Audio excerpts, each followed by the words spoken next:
wasta'inu bis-sabri was-salah wa innaha lakabiratun illa 'alal khashi'in. Jika Anda punya masalah, termasuk masalah ketika menulis kemudian dihapus, dan menghapus pada hal yang tidak dimintakan untuk dihapus. Semoga Allah mengampuni dosa para penghapus. Baik. Alhamdulillah.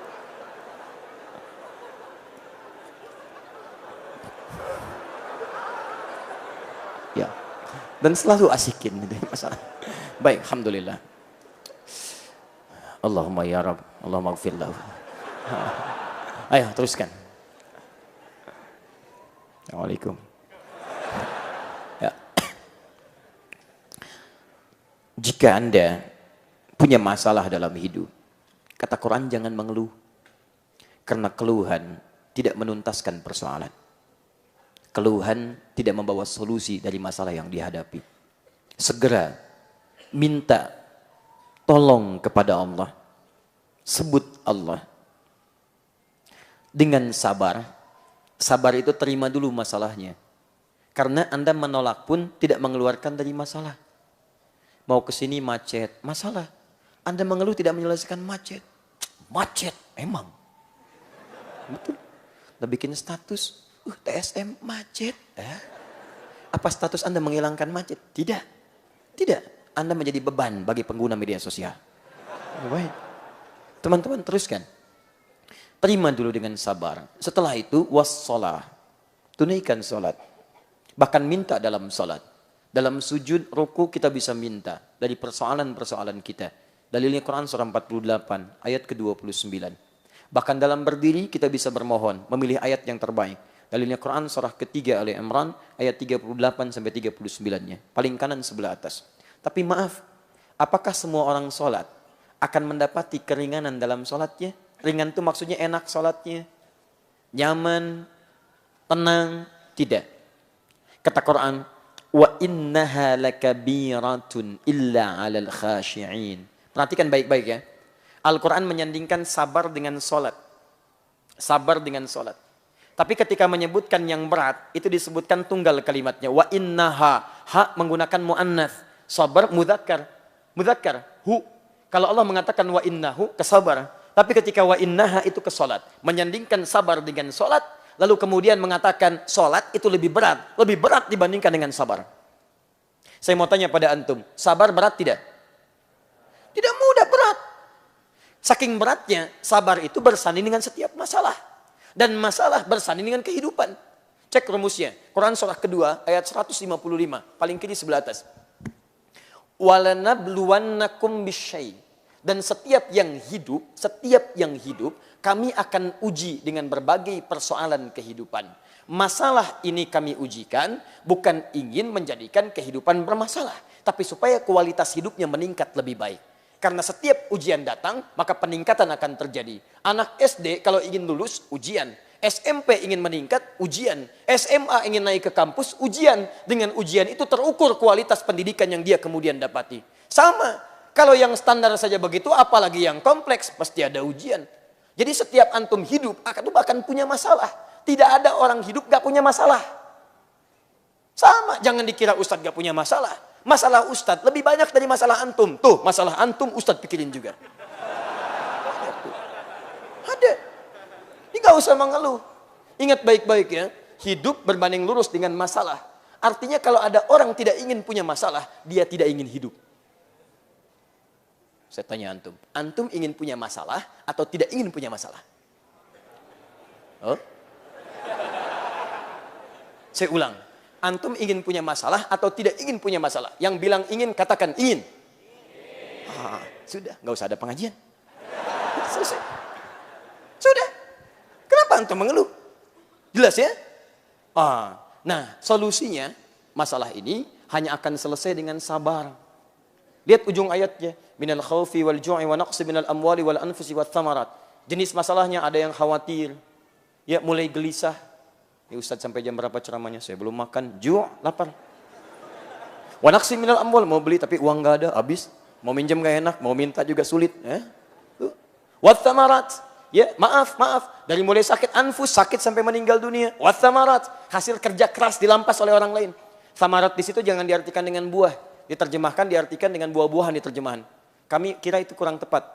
Kalau ujian hanya untuk tukang buah, tukang boneka nggak punya ujian. Tukang jus nggak ada ujian. Di situ, itu kata kiasan, majaz. Pakai kinayah rumusnya dalam balaghah. Antum kalau nanam sesuatu, benih, dirawat, tumbuh, yang ingin dipetik apanya? Buahnya. Antum tanam modal, ikut tender, itu benihnya. Begitu sukses dirampas oleh orang lain. Proyek antum diambil orang. Hati kerja keras antum diambil orang lain. Antum yang ngintip-ngintip, yang lamar pemuda lain. Tuh. Ini. Sabar. Antum menuliskan namanya di hati antum, dia di buku nikah. Antum kalah cepat. Sabar. Tuh. Silakan cek. Kesabaran ini terbawa, lahir sabar. Mama, belum datang mama, sabar. Tuh, baru lahir, sudah sabar. Silakan cek ibu-ibu tuh. Begitu akan memberikan asinya, anaknya menangis. Sabar ya nak, kecil, sudah disuruh sabar. Cek. Tuh. Mama, kapan ke Bandung lagi? Sabar ya nak. Tumbuh dewasa, sabar. Masuk sekolah, sabar. Ma, mana makanannya? Sabar, Pak. Batuk. Batuk, sabar. Di rumah tangga dapat. Bos marah-marah, sabar. Kenapa proyek belum jalan? Sabar. Dan hebatnya, jangankan dalam hal yang baik, yang tidak baik pun kadang-kadang kata sabar muncul. Mau nyuri motor, 2 orang. Satu pimpinannya, yang 2 anak buahnya. Anak buah mulai beraksi, baru tuh. Bos, susah bos. Sabar, terusin. Sabar. Biasa. Tuh, lihat. Ada terus. Jadi memang kuncinya cuma ini dalam yang baik, yang tidak baik kita tinggalkan. Kuncinya ini, sabar mengatasi masalah. Artinya apa? Hidup berbanding lurus dengan masalah. Masalah berbanding lurus dengan kesabaran. Saking beratnya sabar, dibawa seumur hidup. Jadi tidak ada batas dalam sabar sepanjang kita hidup. Orang yang tidak ingin sabar, itu artinya dia cepat ingin mengakhiri kehidupan. Mama, hilang batas kesabaran papa ya. Papa mau meninggal. Berat. Tidak mudah teman-teman sekalian. Tapi kata Allah, salat lebih sulit dibandingkan dengan sabar. Lebih berat. Sabar itu bisa membuat kita masih bisa fokus. Ingat. Tapi salat lebih sulit daripada sabar. Karena kata Nabi di Abu Daud nomor hadis 666. Bahkan salat itu ibadah yang paling unik. Ketika dikerjakan. Bisa membuat yang ingat lupa, yang lupa ingat. Cek. Sabar masih ingat. Fokus, salat lebih dahsyat. Allahu Akbar. Masya Allah, tadi kunci mobil di mana ya? Kunci mobil. Padahal sebelum salat tidak ingat. Ujung hadisnya belum selesai. Hatta la yash'ural musalli kam raka'atan yusalli. Sampai-sampai ada orang salat tidak sadar berapa rakaat sedang menunaikan salatnya. Tuh sudah ngangguk, ngaku, macam-macam ada. Berat, tidak mudah. Nah, teman-teman sekalian, beratnya salat ini ternyata akan menjadi ringan kalau kita mengerjakan salat dengan raihan dan cara yang akhlak yang sempurna. Bagaimana caranya? Illa 'alal khashi'in, kecuali bagi orang khusyuk. Siapa orang khusyuk ini? Ini poinnya. Bukan pada kalimat khusyuknya kita fokus, tapi pada cara menunaikan ibadahnya. Dan khusyuk itulah nanti yang melahirkan akhlak dalam kehidupan. Jadi saya tunjukkan pada antum bagaimana sahabat baru takbir saja sudah tampil akhlak mulianya. Baru takbir. Apa itu khusyuk? Salat yang khusyuk adalah salat yang kemudian nanti melahirkan akhlak yang sempurna. Bagaimana bisa khusyuk? 1. Teruskan ayatnya, ayat ke-46-nya. Alladzina yadhunnuna annahum mulaqu rabbihim. 1. Khusyuk itu bisa dilatih dengan menghadirkan perasaan sebelum salat. Ingat, kalimatnya mudhari'. Mudhari' itu artinya akan, sedang, atau nanti. Jadi kalau kita artikan ini, orang sholat yang sholatnya bagus, yang melatih ibadah untuk khusyuk itu, maka akan terlihat persiapannya pra-sholat. Sebelum sholat, dia sudah punya persiapan. Apa persiapannya? Dia merasa mempersiapkan diri akan menghadap kepada Rabbnya. Yadhunnuna annahum mulaqu rabbihim. Dia sadar, saya sholat akan menghadap Allah. Ya. Sekarang hari Sabtu malam Ahad. Besok hari Ahad. Biasanya suka ada undangan. undangan pernikahan.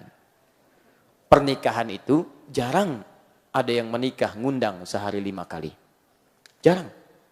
Bahkan satu orang paling-paling maksimal 4 kali dalam hidupnya dia.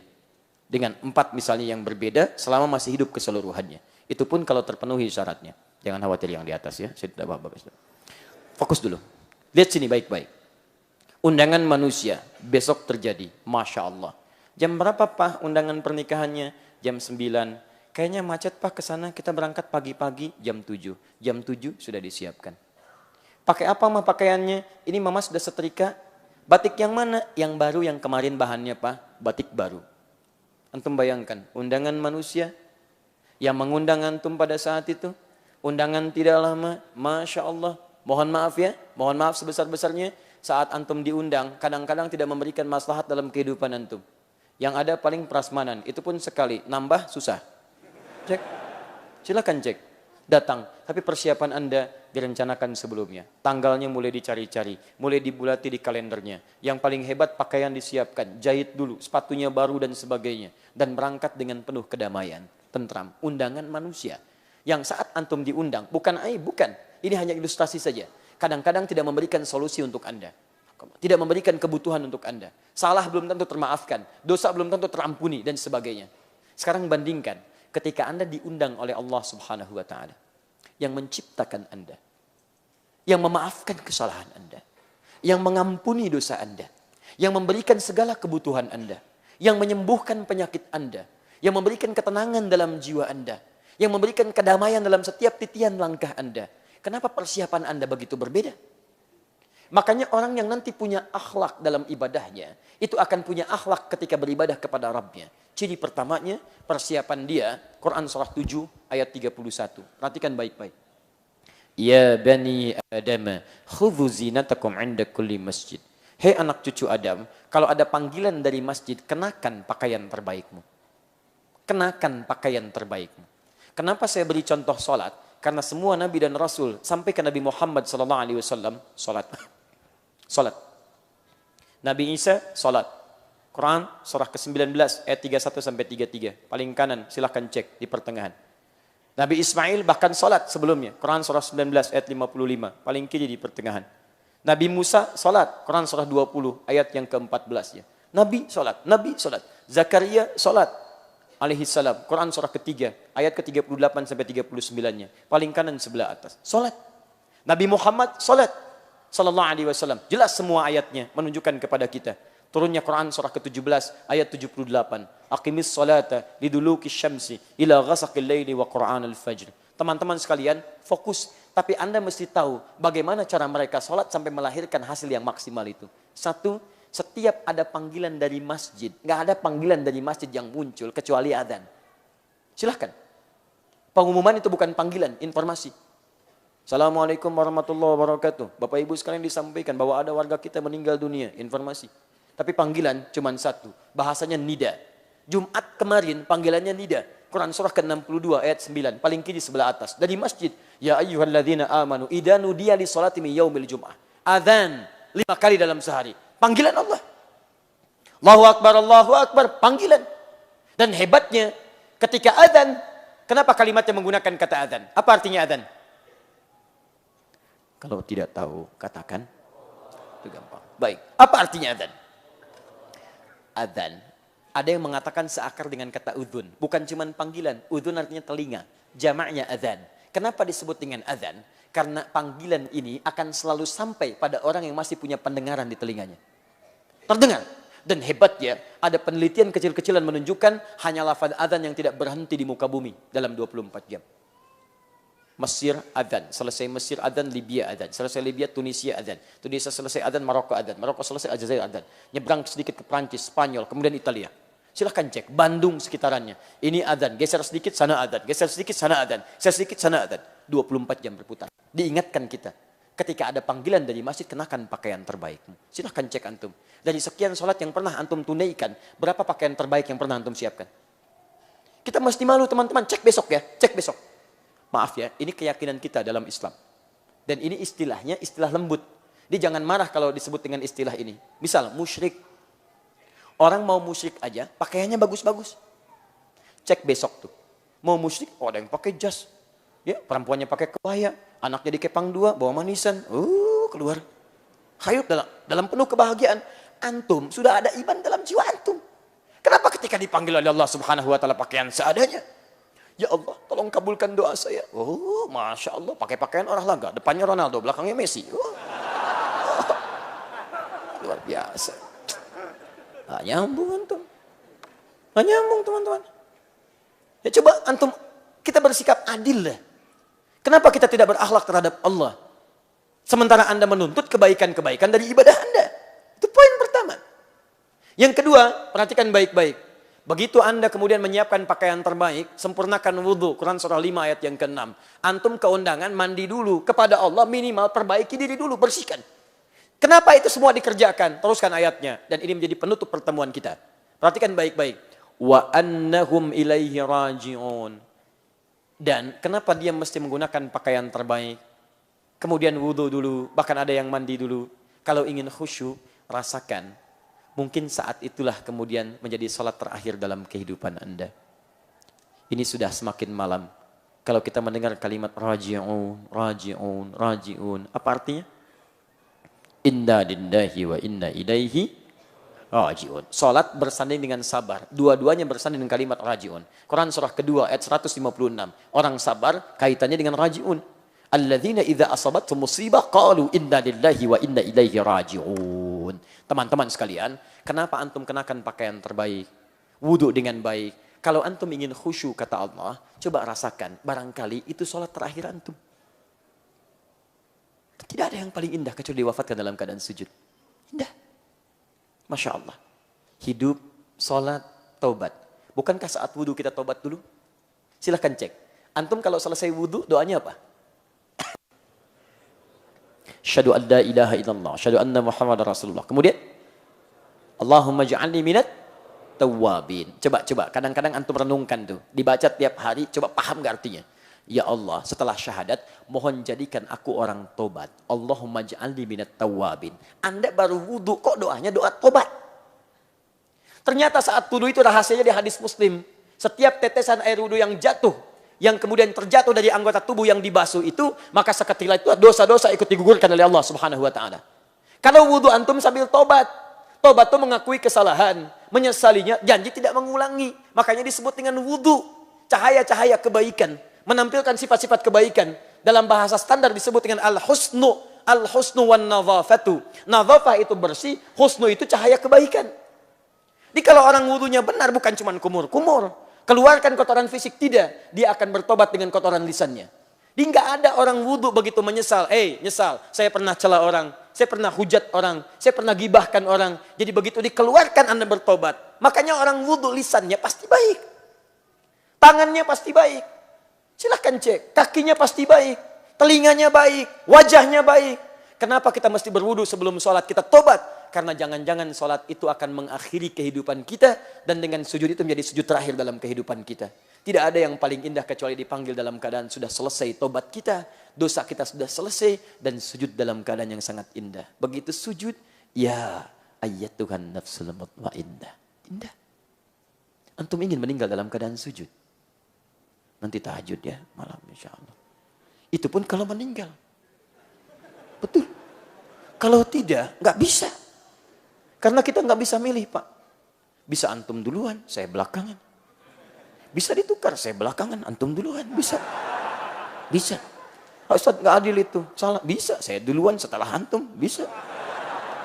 Semua bisa terjadi. Bisa. Jadi poinnya teman-teman sekalian, coba kita usahakan tuh.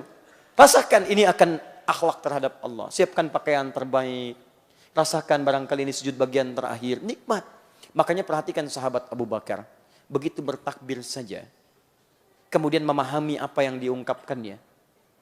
Dia takbir. Abu Dawud nomor hadis 857. Allahu Akbar. Mengatakan Allah yang maha besar. Lisannya mengucapkan Allahu Akbar. Fikirannya menerjemahkan Allah maha besar. Hatinya meresapi ya Rabb. Saya mengatakan Allahu Akbar setiap hari. Tapi kadang saya merasakan kebesaran dalam diri saya. Sombong dengan orang lain. Angkuh dengan teman. Merasa yang paling hebat dalam kalangan. bersikap tidak bijak pada teman-teman, merasa yang paling unggul dari sesamanya. Sementara tiap hari saya mengatakan Allahu Akbar, bergetar tangannya begini. Setelah selesai sebagian sahabat bertanya, kenapa Anda sampai bergetar begitu?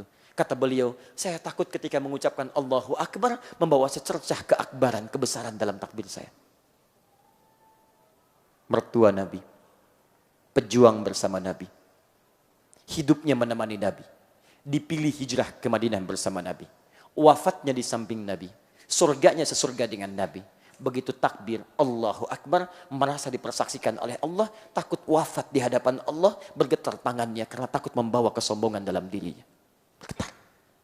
Antum sahabat? Bukan. Mertua Nabi? Bukan. Hidup tidak bersama Nabi. Dikuburkan, mau maksa sampai kiamat kurang 2 hari, gak akan pernah di samping Nabi. Teman-teman, di surga bahkan belum jelas surga yang mana. Coba cek. Sejauh mana kemudian usaha kita untuk khusyuk. Walaupun kadang-kadang mirip dengan Abu Bakar. Sholat di luar subuh-subuh. Mutar juga. Sudah? Ya. Nah, saya mau tutup pelan-pelan. Saya mau akhiri. Kalau sudah tahu caranya begini sholat, siapkan pakaian terbaik. Kemudian siapkan bagikan sholat yang terakhir. Baru antum keluarkan jenis-jenis sholatnya plus waktunya. Ya, ini lihat. Waktu sholat bagian dari tanda iman. Quran surah 4 ayat 103. Inna sholata kanat 'alal mu'minina kitaban mauquta. Bahasa singkatnya, orang beriman itu pasti tahu waktu sholat. Itu paling singkatnya. Jadi kalau antum belum hafal waktu sholat, belum tahu, berarti ada iman kita yang harus ditingkatkan kepada Allah. Ayo besok subuh jam berapa? Gak usah lihat ke atas, sini. Asar jam berapa? Isya jam berapa? Alhamdulillah. Iman kita dipertaruhkan di situ. Nilai kita. Jadi nanti kalau sudah semakin kita semangat sholat, hafal kemudian waktunya, bersiap-siap menunaikannya, akan lahir kenikmatan itu. Apa di antara kenikmatannya? Dulu tertinggal sholat fardu biasa-biasa, sekarang ketinggalan sunnah sudah gelisah. Semua yang sunnah, antum kejar-kejar. Itu kenikmatannya. Kalau sudah dekat dengan Allah, maka apa dampaknya? Lahirlah kemudian akhlak dengan makhluk. Contoh. Maaf, sholat dibuka dengan kalimat iman. Maka kalau sholatnya sudah bagus, artinya imannya menguat. Kalau iman sudah kuat, akhlaknya juga akan kuat. Karena itu semua perilaku orang beriman, semua tubuhnya dibuka dengan kalimat iman. Contoh, maaf, hubungan dengan Allah sudah bagus, dilatih lewat sholat. Maka dia akan memastikan semua tindakannya disukai oleh Allah Subhanahu wa Ta'ala. Maka dia tidak akan pernah melihat yang tidak disukai oleh Allah. Hasil latihan dari sholatnya. Sudah dekat dengan Allah. Dia tidak akan bicara yang tidak disukai oleh Allah. Dia tidak akan menyentuh yang tidak disukai oleh Allah. Sampai dia tidak akan melangkah pada apa yang tidak diridhai oleh Allah. Karena itulah ketika Allah membuka kalimat salat dengan iman, alladzina yu'minuna bil ghaib wa yuqimunas shalah. Waktunya dibuka dengan iman, inna salata kanat 'alal mu'minina kitaban mauquta. Iman, iman, iman. Ketika jadi akhlak, imannya disebutkan duluan, baru tubuhnya. Mata, Quran surah ke-24, ayat 30 untuk laki-laki, 31 untuk perempuan. Kullil mu'minina yaghuddu min absarihim. Katakan pada pria-pria beriman, matanya hanya boleh lihat yang baik-baik. Orang salat, maka matanya tidak akan dipaksa melihat maksiat. Mustahil. Perempuan begitu, ayat 31-nya. Wa kullil mu'minati yaghuddna min absarihinna. Katakan pada perempuan-perempuan beriman, matanya pun palingkan dari yang tidak baik. Karena Anda merasa dekat dengan Allah, maka Allah tidak akan ridha mata Anda diarahkan pada yang Allah tidak sukai. Maka Allah bimbing mata Anda melihat yang baik-baik saja. Mulai berpindah. Pak, televisi sudah nggak bagus, Pak. Ganti channel. Bisa berubah. Bisa berubah. Begitu jalan, tadinya semua dilihat, sekarang tidak. Papa, hati-hati, itu nggak boleh dilihat. Oh, iya, Ma. Alhamdulillah. Masya Allah. Yang tadi berkah, Ma, sekali lihat. Maaf. Masya Allah. Sudah, Pak, cukup, jangan bercanda. Ya, Ma, insya Allah. Besok kesini lagi ya. Masya Allah. Nawar. Kurang. Bertahap lagi. Mulut, iman dulu. Quran surah 49 ayat 11 sampai 12. Ya ayyuhalladzina amanu iman, la yaskhar qaumin qaum, jangan saling cela. Jangan saling cela. Awas, jangan-jangan yang dicela kata Quran lebih baik daripada yang mencela. Tuh antum tuh. Lihat baik-baik. Katanya sholatnya rajin, katanya ikut sunnah, katanya ikut Quran. Lisan antum mencela, iman antum dipertaruhkan di situ. Antum enggak ada akhlak dalam pandangan Allah Subhanahu wa taala. Cek. Ya ayyuhalladzina amanu la yaghtab ba'dukum ba'd. Jangan saling bergibah. Jangan bergibah, jangan bicarakan keburukan orang. Ada keburukan, kita doakan supaya berubah. Dorong dengan baik, dakwahi dengan lembut. Alhamdulillah, baik lisannya. Tangan, wailul lil mutaffifin, celaka tangan orang yang curang. Orang yang sholat mustahil tangannya maksiat. Antum di kantor berapa kali tanda tangan proyek yang tidak jelas? Berapa kali menggunakan tangan antum untuk hal yang tidak pantas? Ayo coba lihat. Masuk kantor. Pak, tanda tangan Pak. Apa ini? Uang kedatangan. Oh, kedatangan. Datang aja pakai uang. Berapa? 5 juta Pak. Maaf. Tangan tahiyat. Tidak akan pernah dipakai maksiat. Tarik. Masya Allah. Pak, 500 juta Pak. Saya istikharah dulu ya. Oh, ada aja. Luar biasa. Tangan berakhlak tidak akan menghapus yang tidak diperkenankan. Teman-teman. Bagus. Sampai ujung kaki itu. Quran surah ke-25 ayat 63. Wa ibadur rahmanil ladzina yamshuna 'alal ardi hauda. Hamba Allah itu kalau jalan, jalannya tawadu. Antum kalau sombong berarti antum sedang tidak disebut sebagai hamba Allah. Enggak diakui antum. Mau salatnya khusyuk, mau salatnya sambil nangis, begitu jalan sombong. Masya Allah. Quran surah 31 ayat 18, paling kiri sebelah bawah. Wala tamshi fil ardi maraha. Jangan jalan dengan sombong. Masya itu bisa dengan kaki, bisa dengan kendaraan. Kemarin nggak punya motor, jalan ke masjid biasa aja. Sejak punya motor, putar komplek dulu. Akhi, ayo ke masjid, akhi ke masjid. Oh, Masya Allah. Cuman pengen kelihatan. Begitu akhi, tiang, buruk. Sudah. Haula wala quwwata illa billah. Sudah ya? Cukup dulu ya? Ya, jadi kalau nanti kita bisa ibadahnya bagus, maka ciri utamanya, maka timbullah kebaikan-kebaikan dalam perilaku kita. Apa indikatornya tadi? Tadi yang saya sebutkan di awal. Maka iman menguat, takwa menguat, kebaikan-kebaikan didapatkan. Nah, kita rindu ini teman-teman. Yuk, belajar dari salafus saleh. Salafus saleh itu orang-orang yang hidup dari masa Nabi sampai ke abad 2 Hijrah. Itu disebut dengan salaf, orangnya baik. Baik disebut dengan soleh. Dia ada 5 kebaikan di Quran. 1 tayyib. Quran surah kedua ayat 168. Paling kanan sebelah bawah. Ya ayyuhan nasu kulu mimma fil ardi halalan tayyiba. Tayyib itu maksudnya baik secara fisik. Makanya kalau cari makan, cari yang dibutuhkan untuk kebaikan fisik. Namanya tayyib. Jelas ya? Kalau antum nanya orang Arab, kaifa haluk? Alhamdulillah ana tayyib. Maksudnya fisiknya baik. 2 khair, sifatnya yang baik. 3, kalau sifat diterjemahkan dalam perilaku disebut ma'ruf. Ya, khair Quran surah 3 ayat 110, ma'ruf Quran surah 3 ayat 104. Kalau kebaikan dikerjakan karena Allah namanya ihsan. Quran surah 46 ayat ke-15. Kalau digabungkan 4 ini, tayyib, khair, ma'ruf, ihsan, jadi saleh namanya. Saleh, salaf generasi dulu yang saleh, baik dalam pandangan Allah Subhanahu wa taala. Kita yang mengikuti itu disebut dengan salafi pakai i di ujungnya. Di salafi itu bukan golongan, bukan kelompok, tidak harus diklaim satu kelompok tertentu. Semua orang Islam yang berusaha mengikuti jejak orang dulu disebut dengan salafi namanya. Paham? Tayyib. Dari situ saya ingin mengajak, ayo kita sama-sama terapkan akhlak itu dalam kehidupan. Mereka berakhlak, mereka tumbuh dalam kebaikan. Lihat akhlaknya orang Ansor kepada Muhajirin. Quran surah ke-59 ayat 9 sampai dengan 10. Lihat akhlaknya para ulama, lihat akhlaknya para tabi'in.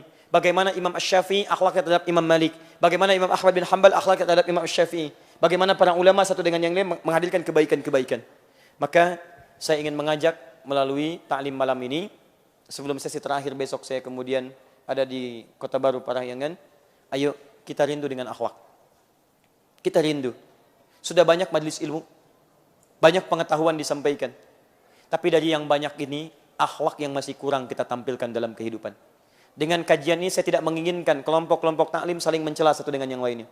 Lebih baik antum bersinergi. Kalau kita semua kompak jadi baik, kita akan membantu negara kita jadi lebih baik. Karena dalam Islam diajarkan matanya baik, telinga baik, lisan baik, sampai kaki baik. Kalau semua orang Islam di Indonesia baik sesuai Al-Quran dan Sunnah, maka demi Allah saya katakan, negara kita pun akan jadi negara yang terbaik. Ayo kita kirim sinyal dari Bandung, mulai malam ini, kita berikrar kepada Allah Subhanahu wa Ta'ala, dan tunjukkan pada dunia, dari bumi pertiwi, dari kota Bandung lautan api, kita akan tunjukkan dari Bandung akan muncul cahaya-cahaya Islam dengan akhlak yang mulia insya Allah.